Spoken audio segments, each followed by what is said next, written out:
জলমগ্ন কি বলবেন? জলমগ্ন এইরকম আমাদের তো বান হচ্ছে, কোনো সংস্কার হচ্ছে না এইখানকার। তা যদি সরকার কিছু ব্যবস্থা করে তাহলে খুব ভালো হয়। আর আমাদের এইরকম বিলে বান তো আসছে, কুইয়ার নদীর বান নাই, কিছুই নাই। জল আসছে, ধান ডুবিয়ে দিচ্ছে আমাদের, বাচ্চা আর কিছু আমাদের। কতটা ধান ডুবে আছে? তো প্রচুর ধান ডুবে আছে।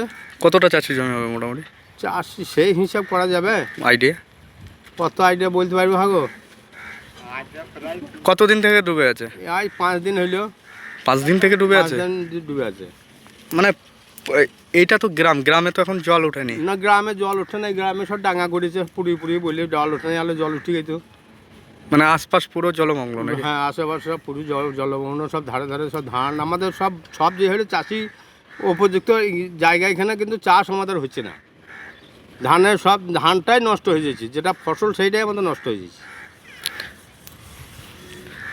কি নাম আপনার? অমর ঘোষ। প্রতি বছর কি এরকম হয়?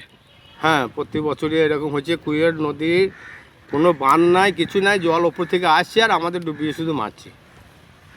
কি নাম আপনার? অমর ঘোষ। এটা কোন জায়গা? এটা সোনাভাড়ি।